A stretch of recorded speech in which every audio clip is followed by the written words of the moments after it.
తిరిగి BCN news కి స్వాగతం. తలసేమియా వ్యాధిగ్రస్తుల అవస్థలకు చలించిన ముఖ్యమంత్రి చంద్రబాబు సతీమణి భువనేశ్వరి స్పందించి తన వంతు సహకారం అందించడం అభినందనీయమని పలువురు వక్తలు హర్షం వ్యక్తం చేశారు. Bhimavaram ASN Raju thalassemia care centre MD Alluri Satyanarayanaraju, సంఘ సేవకులు చెరుకువాడ రంగసాయి, వైద్యులు డాక్టర్ రామకృష్ణంరాజు మాట్లాడుతూ పేద మధ్యతరగతి వారిలోని చిన్నారులకు ఈ వ్యాధి రావడంతో తల్లిదండ్రులు ఆవేదన చెందుతున్నారని, ఎన్టీఆర్ ట్రస్ట్ ద్వారా తలసేమియా వ్యాధి బాలలకు సేవలు అందించాలని ముందుకు రావడం గొప్ప విశేషమని అన్నారు. ఈ సందర్భంగా Bhimavaram ASN Raju thalassemia care సెంటర్లో శ్రీ విజ్ఞాన వేదిక ఆధ్వర్యంలో హర్షం తెలిపారు. ఈ కార్యక్రమంలో డాక్టర్ రాణిచంద్ర, డాక్టర్ దుర్గారావు, వేమారెడ్డి, హరికృష్ణ తదితరులు పాల్గొన్నారు. తలసేమియా వ్యాధి అనేది అధికంగా ఉండటం, అది ప్రాణాంతకం, బాలల్లోనే వస్తుంది. దీనికి వైద్యం అనేది చాలా క్లిష్ట పరిస్థితిలో ఉంది. ఇవాళ ఎయిడ్స్ కానీ లేకపోతే క్యాన్సర్కి కానీ అనేక రకాల పరిణామాలు వచ్చాయి. కానీ ఈ తలసేమియా వ్యాధికి ఎక్కడా కూడా మరి సరైనటువంటి విధానం ఎక్కడ ఉంది. ఈ నేపథ్యంలో మన ముఖ్యమంత్రి నారా చంద్రబాబు నాయుడు సతీమణి నారా భువనేశ్వరి గారు ఈ తలసేమియా వ్యాధిని ఎన్టీఆర్ ట్రస్ట్ ఆసుపత్రికి పంపడం అనేది, బసవతారకం హాస్పిటల్ ఇవ్వడం అనేది మన చరిత్రలో, మన ఆంధ్రదేశ్ చరిత్ర కాదు, భారతదేశ చరిత్రలోని సువర్ణాధ్యం తెలియజేస్తాం. ఎందుకంటే తలసేమియా వ్యాధి అంటే ఇంక పిల్లల్ని చాలామంది వదిలేశారు కూడా. అటువంటి క్లిష్టమైన పరిస్థితుల్లో మరి భువనేశ్వరి గారు రాజకీయ పరంగా కాకుండా, ప్రభుత్వ పరంగా కాకుండా స్వచ్ఛందంగా ఈ ఆసుపత్రికి తలసేమియా వారిని మేము స్వీకరిస్తాం, మేము వైద్యం చేస్తామని చెప్పడం అనేది వైద్య రంగానికే గర్వకారం తెలియజేస్తున్నాను. మరి ముఖ్యంగా మన భీమవరంలో ఏఎస్ఎన్ రాజు బ్లడ్ బ్యాంక్ వారు ఇంచుమించు దశాబ్ద కాలంగా ఈ వ్యాధి చేస్తున్నారు. అనేక మంది బాలలకు చేశారు. ఇవాళ కూడా మనం చూసాం, ఇక్కడ అతను మాదేపట్నం వారి అబ్బాయి చేశారు. ఇది మన ఏఎస్ఎన్ రాజు చారిటబుల్ ట్రస్ట్ ఆధ్వర్యంలో తలసేమియా కేర్ సెంటర్ని ప్రారంభించడం అనేది మన జనవరిలో జరిగింది. అప్పటి నుంచి కూడా మేము పిల్లల డాక్టర్ల యొక్క సంరక్షణలో వారి యొక్క సహాయ సహకారాలతోటి ఈ కార్యక్రమాన్ని ముందుకు తీసుకెళ్తున్నాము. ముఖ్యంగా గత 2010 నుంచి కూడా మేము తలసేమియా పిల్లలకు అవసరమయ్యేటటువంటి రక్తాన్ని మన బ్లడ్ బ్యాంక్ ద్వారా ఏర్పాటు చేయడం జరిగింది. సో వీటిలన్నింటినీ కూడా దృష్టిలో పెట్టుకుని పిల్లలకు కావలసినటువంటి అన్ని రకాల వైద్య సదుపాయాలు ఒక చోట ఉండాలి అనే ఉద్దేశంతో ఈ కేంద్రాన్ని ఏర్పాటు చేయడం జరిగింది. ముఖ్యంగా మేము ఏర్పాటు చేసిన తర్వాత మేడం గారు నారా భువనేశ్వరి గారు మరి ఈ తలసేమియా పిల్లల గురించి ఆలోచించడం, ఇది మన ఆంధ్ర రాష్ట్రంలో ముఖ్యంగా మేడం గారి యొక్క సంరక్షణలో, సారథ్యంలో ఈ కార్యక్రమాన్ని ముందుకు తీసుకెళ్ళడానికి మేడం గారు చేస్తున్నటువంటి కృషి చాలా అభినందనీయం. అటువంటి కార్యక్రమాన్ని మన జిల్లాలో చేస్తూ ఉండడం అనేది తప్పనిసరిగా ఇది చాలా సంతోషించదగ్గ విషయం అని చెప్పేసి ఈ సందర్భంగా నేను తెలియజేస్తున్నానండి. ముఖ్యంగా తెలుగుదేశం పార్టీ తరఫుని మన జిల్లా ప్రెసిడెంట్ గారు మొన్ననే ప్రారంభోత్సవానికి మంతెన రామరాజు గారు వచ్చి ఆయన చక్కటి సందేశాన్ని ఇవ్వడం జరిగింది. భవిష్యత్తులో మనము తప్పనిసరిగా కలిసి ప్రయాణం చేసి పిల్లల యొక్క క్షేమం గురించి తప్పనిసరిగా చేద్దామని చెప్పేసి అని మాట్లాడడం కూడా జరిగింది. అదేవిధంగా మన స్థానిక శాసనసభ్యులు పులపర్తి అంజుబాబు గారు కూడా వచ్చి చక్కటి సందేశాన్ని అందించడం జరిగింది. సో వీళ్ళందరి సహాయ సహకారాలతో కూడా మేము తప్పనిసరిగా జిల్లాలో పూర్తి స్థాయిలో ఈ కేంద్రాన్ని ముందుకు తీసుకెళ్లేటట్టు ఉంటుందని చెప్పేసి ఈ సందర్భంగా ప్రతి ఒక్కరిని కూడా సహాయ సహకారాలు కోరుతూ దీన్ని ముందుకు తీసుకెళ్లాలని, అదేవిధంగా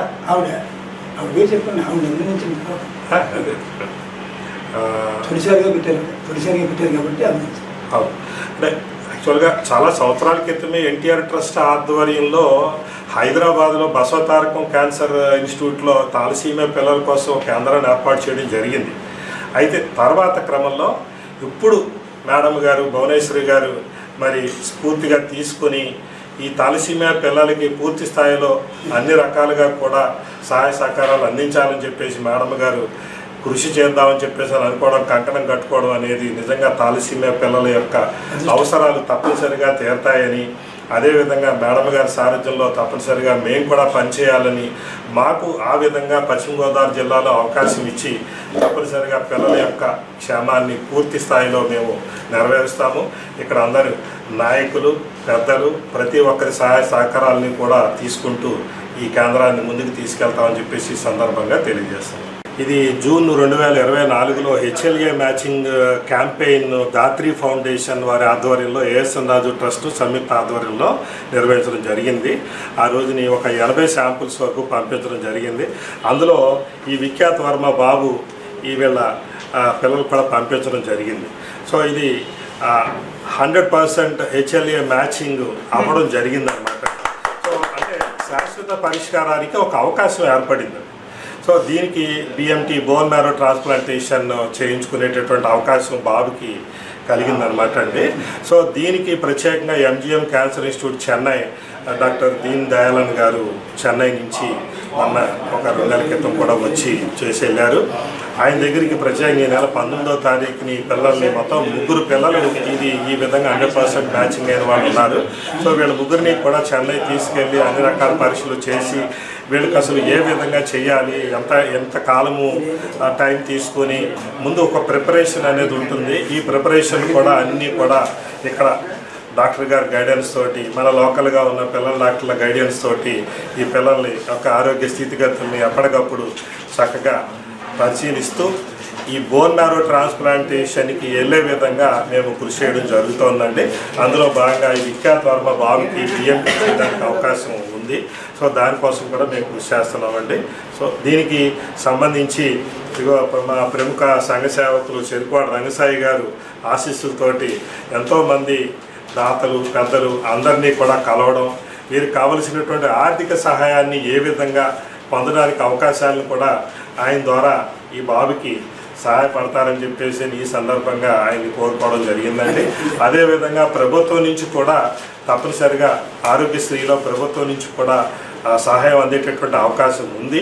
సో దాని గురించి కూడా మేము చేయడం జరుగుతుంది. మా బాబు తలసేమియా వచ్చి ఇప్పటికి 5 సంవత్సరాలు అయిందండి. ఇంతకుముందు కూడా మేము ఏఎస్ఎన్ రాజు గారి బ్లడ్ బ్యాంక్లో నాకు అన్నీ చేసేవారు. 5 ఇయర్స్ నుంచి కూడా చాలా బాగా చేస్తున్నారు. మొన్న ఈ తలసేమియా పిల్లల కోసం సార్ గారు చేసిన కృషి చాలా గొప్పదండి.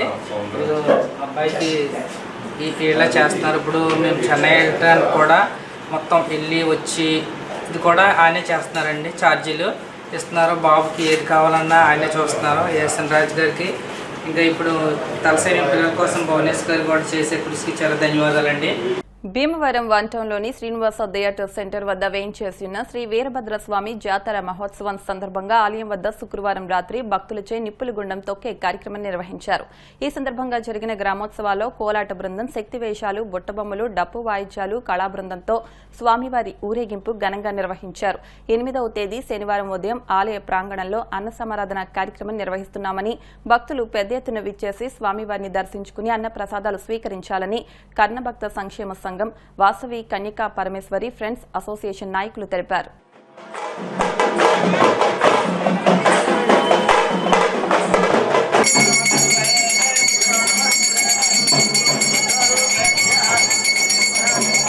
నమో శ్రీ భద్రకాళీ సమేత వీరభద్రేశ్వరాయ నమః శివాయ. నమో శ్రీ భద్రకాళీ సమేత వీరభద్రేశ్వరాయ నమః శివాయ.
శ్రీ శ్రీ శ్రీ భద్రకాళి సమేత వీరభద్రేశ్వర స్వామి వారి దేవస్థానం నందు బ్రహ్మాండమైన కళ్యాణ మహోత్సవం మొన్న 2వ తారీఖుని జరిగింది నాగపంచమి నాడు. అలాగే ఈరోజు స్వామివారి ఆలయంలో బ్రహ్మాండమైన నిప్పు ఉండడం, అలాగే వివిధ రకాల బాణాసంచ, అలాగే సోలాన సంబరం, వేషధారణలు, శక్తి వేషం, కేరళ వాయిద్యాలు, ఇలాగా వివిధ రకాలుగా బ్రహ్మాండమైన ఊరేగింపు గ్రామోత్సవం జరుగుతుంది ఈరోజు. అలాగే బొమ్మలు కూడా ఉన్నాయి. ఇంకొక విషయం ఏంటంటే ఇవాళ ఈ కార్యక్రమానికి అశేష భక్త జనాభాని ఇక్కడికి విచ్చేశారు. అలాగే రేపు శనివారం అంటే ఎల్లుండ శనివారం నాడు శ్రీ స్వామివారి సన్నిధిలో బ్రహ్మాండమైన అఖండ అన్న సమారాధన జరిపించేటప్పుడు మన కమిటీ బోర్డులంతా సిద్ధంగా ఉన్నారు. అదేవిధంగా భక్తులంతా అఖండ అన్న సమారాధనకు ఇచ్చేసి స్వామివారి తీర్థ ప్రసాదాలు స్వీకరించి తరించవలసిందిగా కోరుచున్నాం. భద్రకాళి సమేత వీరభద్రేశ్వర స్వామి వారి కళ్యాణ మహోత్సవం సందర్భంగా మరి మొన్న 2వ తారీఖు పంచమి నాడు కళ్యాణం, ఈరోజు 6వ తారీఖు నవమి నాడు సంబరం, అలాగే రేపు 8వ తారీఖు శనివారం అఖండ అన్న సమారాధన కార్యక్రమాలు జరుగుతున్నాయి. కావున ఈ కార్యక్రమాలన్నింటినీ కూడా భక్త జనాలందరూ ఇచ్చేసి స్వామివారి తీర్థ ప్రసాదములు స్వీకరించవలసిందిగా కోరుచూ ఉన్నాం. సేవ చేయడంలో ప్రత్యేకత ఉంటే ఆ సేవ 10 కాలాల పాటు గుర్తుండిపోతుందని lions club past governor Krishnamraju అన్నారు. ఉండిలోని భూపతిరాజు హర్నాథరాజు గృహంలో జరిగిన రీజనల్ మీట్ లో ముఖ్య అతిథిగా హాజరై ప్రసంగించారు. సభకు ఆర్సీ గొంట్ల కృష్ణమూర్తి అధ్యక్షత వహించి మాట్లాడారు. ఆర్సీ మీట్ మార్చి 9న ఆకువీడు వి కన్వెన్షన్ హాల్లో జరుగుతుందని, మన పండుగలా భావించి అందరూ పాల్గొని జయప్రదం చేయాలని కోరారు. ఈ సమావేశంలో ఆర్వీఎస్ రాజు, కృష్ణంరాజు, నర్సరాజు, బ్రహ్మారెడ్డి, శివరామరాజు, నర్సింగరావు, డాక్టర్ రంగరాజు, రూత్ కళ, రాము, రామచంచయ్య, వెంకన్నబాబు, రాజేశ్వరి, జ్యోతిరెడ్డి తదితరులు పాల్గొన్నారు.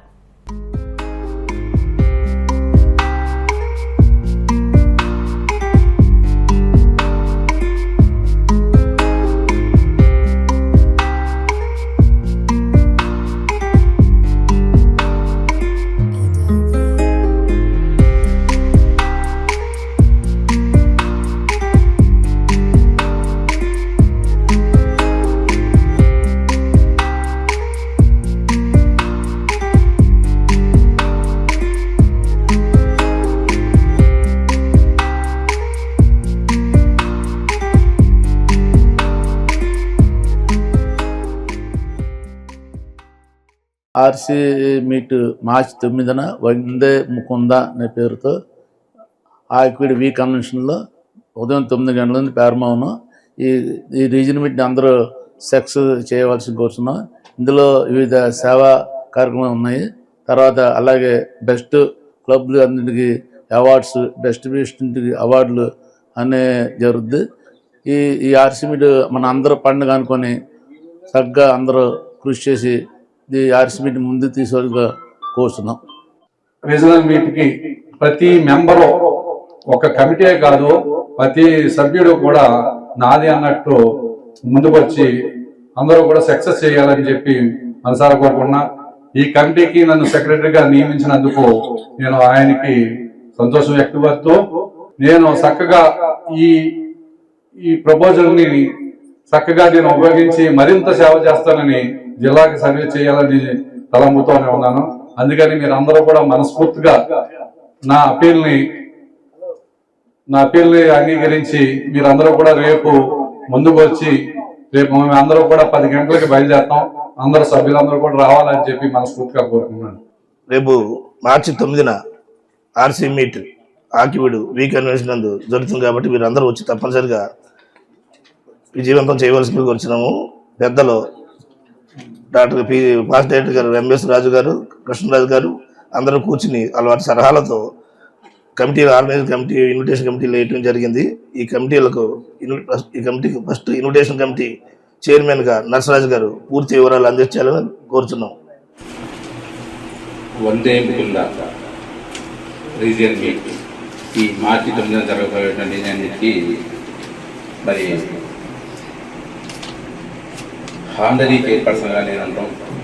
అలాగే చైర్మన్గా డాక్టర్ ఎంబీఎస్ రాజు గారు ఉంటాం. అలాగే మరొక ఫాస్ట్ డిస్ట్రిక్ట్గా ఉన్నారు ఈపూల్ సత్యనారాయణ గారు కూడా కో ఆనరీ చైర్పర్సన్గా మరి ఆయన కూడా ఉండడం జరిగింది.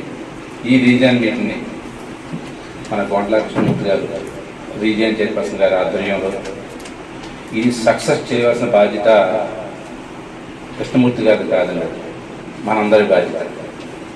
జోన్లో ఉన్నటువంటి క్లబ్స్, జోన్ చైర్పర్సన్స్, అలాగే జోన్లో ఉన్నటువంటి club presidents, secretary, treasurer, members అందరూ కూడా ఇది మన రీజియన్లో జరగబోయే పండుగ. ఈ వందే ముకుంద ఈ రీజియన్ మీట్ని సూపర్ సక్సెస్ చేయాలని కోరుకుంటూ మరి అపీల్ని అఫీషియల్గా ఇవాళ రిలీజ్ చేయడం జరుగుతుంది. Thank you very much. ఈనాటి రివ్యూ మీటింగ్లో ప్రధానంగా రేపు జరగబోయేటువంటి రీజన్ మీట్కి సన్నాహక చర్యగా ఈ యొక్క ఏర్పాటు జరిగింది. దీంట్లో భాగంగా మా క్లబ్ నుంచి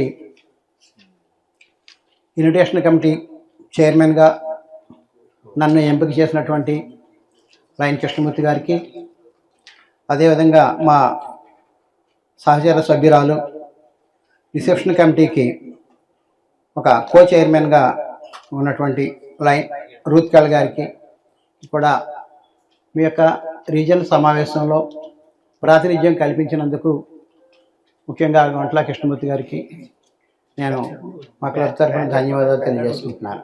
మానవతా సంస్థ ఆధ్వర్యంలో పలు సేవా కార్యక్రమాలు నిర్వహిస్తున్నామని సంస్థ అధ్యక్షులు పెనుమస రామ్మోహన్ వర్మ, చైర్మన్ బుద్దరాజు వెంకటపతిరాజులు అన్నారు. భీమవరం, ట్యూటౌన్, ఆదర్శ్ నగర్, రామాలయం వద్ద నిరుపేద మహిళలకు జీవనోపాధి నిమిత్తం కుట్టు మిషన్, నిత్యావసర వస్తువులు పంపిణీ కార్యక్రమం నిర్వహించారు. సంస్థ ఎగ్జిక్యూటివ్ అల్లు శ్రీనివాస్ మాట్లాడుతూ సంస్థ సభ్యులు దాట్ల కృష్ణంరాజు, ఝాన్సీ లక్ష్మి దంపతుల సౌజన్యంతో వారి కుమారుడు సురేష్ కుమార్ జన్మదినం సందర్భంగా ఉణుదూరు గ్రామానికి చెందిన తీపర్తి నాగమణి వితంతువుకు కుట్టు మిషన్, పేద కుటుంబాలకు నిత్యావసర వస్తువులు పంపిణీ చేశామన్నారు. ఈ కార్యక్రమంలో సంస్థ కో చైర్మన్ కారుమూరి నరసింహమూర్తి, దండు రంగరాజు, పెనుమస వెంకట సోమరాజు, బ్యాంక్ సుబ్బరాజు, కోపెల్ల సూరి, మంతన కృష్ణంరాజు, మిలిటరీ కృష్ణంరాజు, చింతలపాటి రామరాజు, దండు సూర్యనారాయణరాజులు పాల్గొన్నారు. మానవతా సంస్థ భీమవరం మండల శాఖ ఆధ్వర్యంలో ప్రతి నెలా కూడా ఏదైతే సమాజంలో ఇబ్బంది పడుతున్నటువంటి వారికి కొంత చేయూతనివ్వడానికి ఈ సంస్థ పనిచేస్తుంది. మరి ఈరోజు భీమవరం 2వ పట్టణంలోని ఆదర్శ్ నగర్ రామాలయం వద్ద మరి ఒండూరు గ్రామానికి చెందినటువంటి తీపర్తి నాగమణి అనే మహిళకు ఆవిడకి కుటుంబానికి చేదోడు బాదోడుగా ఉండటానికి ఆవిడ ఉపాధి నిమిత్తమై కుట్టు మిషన్ని మా మానవతా సంస్థ సభ్యులు మరి దాట్ల కృష్ణరాజు గారు, ఝాన్సీ లక్ష్మి గారి కుమారుడైనటువంటి దాట్ల సురేష్ కుమార్ గారు USA వారి పుట్టినరోజు సందర్భంగా ఈరోజు మరి దాట్ల కృష్ణరాజు గారు ఒక కుట్టు మిషన్ని ఈరోజు మా మానవతా సంస్థ ఆధ్వర్యంలో అందించడం జరుగుతుంది. దాట్ల కృష్ణరాజు గారు మా ఇక్కడ గ్రూప్కి ముఠా మేస్త్రి గారు, మా ముఠా మేస్త్రి గారిని ప్రతి ఎల్లవేళ అభినందించాలి. ఎందుకంటే ఆయన మనవరాలు పుట్టినరోజునప్పుడు కూడా ఒక పేదవాళ్ళకి కుట్టు మిషన్ ఇచ్చారు. ఇది 2వసారి ఇస్తున్నారు. ఆయన ఎంతో అభినందనీయులు.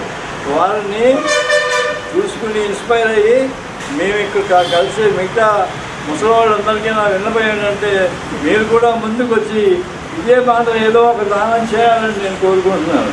వారి కుటుంబ సభ్యులందరూ కూడా ఏదో రూపంగా వారి ఇంట్లో వారి కుటుంబంలో ఏదో ఏ శుభ కార్యక్రమం జరిగినా మన మానవతా సంస్థ ద్వారా సేవా కార్యక్రమాలు చేయడానికి తోడ్పడుతున్న వారికి దాట్ల కృష్ణరాజు గారికి, వారి కుటుంబ సభ్యులందరికీ కూడా మానవతా భీమవరం శాఖ తరఫున హృదయపూర్వక ధన్యవాదాలు తెలియజేస్తుంది. మానవతా సభ్యులందరికీ కోరేది ఏంటంటే ఒకరు చేస్తున్నారు కాబట్టి మిగతా వాళ్ళు కూడా ముందుకు రావాలని మేము కోరుకుంటాం. ఇలాగే ముందు ఇంకా చేయాలని మేము అనుకుంటున్నాము. మీ అందరి సహకారాలు ఉండాలని కోరుతున్నాం. అబ్బాయి సురేష్ కుమార్ 50వ పుట్టినరోజు సందర్భంగా యాక్చువల్గా నేను ఫిబ్రవరి 26వ తారీఖున, కానీ ఈ లోపల నేను US వెళ్ళడం వల్ల ముందు జరిపి ఈ రోజుని మా ఊరికే సంబంధించిన నాగమణి బతుకు తెరువు కోసం ఈ కుట్టు మిషన్ ఇవ్వాలని నిర్ణయించుకున్నాం. దీనికి స్ఫూర్తి ఏంటంటే మా వెంకటపతిరాజు, పోనారాము గారు వాళ్ళు చేసి కార్యక్రమాలన్నీ చాలా బాగా చేస్తున్నారు. అందుకని యాక్చువల్గా మా మనవరాలు పుట్టినరోజుకి ఇలాగ ఇచ్చాము. తర్వాత మా అబ్బాయి పుట్టినరోజు కూడా ఇలా ఇస్తే బాగుంటుందని అప్పుడే అనుకున్నాను నేను. దీని అందరికీ వీళ్ళే స్ఫూర్తి నాకు. మన మిగతా సభ్యులు కూడా ఇలాంటి సేవా కార్యక్రమాలు మన వంతుగా ఎంతో కొంత చేస్తే మంచి సమాజానికి మంచి సేవ చేసిన వాళ్ళు అవుతాం. దానికి నిర్వహించడానికి వీళ్ళు ముందు ఉన్నారు కాబట్టి మనం ఏదో ధన సహాయం చేస్తే చాలు, మిగతా అన్నీ వాళ్ళే పడతారు. ఉండి మండలం పెదపుల్లేరు గ్రామదేవత సత్యమ్మ అమ్మవారి 60వ వార్షిక జాతర మహోత్సవాలు శనివారం నుండి ప్రారంభం కానున్నాయని ఆలయ కమిటీ చైర్మన్ కలిదిండి రామకృష్ణంరాజు తెలిపారు. ఈ నెల 8వ తేదీ నుండి 16వ తేదీ వరకు జరుగుతాయని, 17వ తేదీన అఖండ అన్న సమారాధన నిర్వహిస్తున్నట్లు ఆలయ కమిటీ సభ్యులు తెలిపారు. తొలి రోజు కలశ స్థాపన, కుంకుమ పూజలు, రాత్రి అమ్మవారి ఊరేగింపు, కొలువును శాస్త్రోక్తంగా జరిపిస్తామని భాస్కర్రాజు చెప్పారు. చుట్టుపక్కల గ్రామాలు, ఇతర ప్రదేశాల నుండి పెద్ద ఎత్తున భక్తులు పాల్గొని అమ్మవారి మొక్కులు తీర్చుకుని అమ్మవారి ఆశీస్సులు పొందుతారని ఆలయ కమిటీ సభ్యులు తెలిపారు. పశ్చిమ గోదావరి జిల్లా ఉండి మండలం పెదపుల్లేరు గ్రామంలో శ్రీ శ్రీ సత్యమ్మ అమ్మవారి జాతర 8/2/2025 నుంచి 16/2/2025 వరకు జరుగుతుంది. 17వ తారీఖునేమో అఖండ అన్న సమారాధన. ఇది ఈ సంవత్సరం 60వ వార్షికోత్సవం మా సత్యమ్మ అమ్మవారి చుట్టుపక్కల గ్రామాల నుంచి, ఇతర జిల్లాల నుంచి వచ్చి అమ్మవారి మొక్కులు తీర్చుకుని అమ్మవారి కృపకు పాత్రలవుతాయి. వార్తలు ముగించే ముందు ముఖ్యాంశాలు మరొకసారి. సామాన్యులకు సైతం కార్పొరేట్ వైద్యం. భీమవరంలో మదర్నెస్ హాస్పిటల్ను ప్రారంభించిన కేంద్ర మంత్రి శ్రీనివాస్ వర్మ, రాష్ట్ర మంత్రి నారాయణ, మండలి chairman Moshen Raju, deputy speaker Raghurama, MLA Anjubabu. భీమవరంలో ఘనంగా బీజేపీ రాష్ట్ర క్రమశిక్షణ కమిటీ చైర్మన్ పాకా సత్యనారాయణ కుమార్తె వివాహ వేడుకలు. వధూవరులను ఆశీర్వదించిన కేంద్ర మంత్రి శ్రీనివాస్ వర్మ, రాష్ట్ర మంత్రి సత్యకుమార్ యాదవ్. భీమవరం పట్టణంలో శరవేగంతో పార్కుల అభివృద్ధికి చర్యలు చేపట్టాం. జిల్లా కలెక్టర్ నాగరాణి. భీమవరంలో పియాజియో షోరూం ప్రారంభించిన డీటీఓ ఉమామహేశ్వరరావు. ఈ వార్తలు ఇంతటితో సమాప్తం. మరిన్ని వార్తల కోసం BCN digital YouTube channel, Facebook పేజ్ను ఫాలో అవ్వండి. అప్డేట్ వార్తల కోసం ప్లీజ్ సబ్స్క్రైబ్.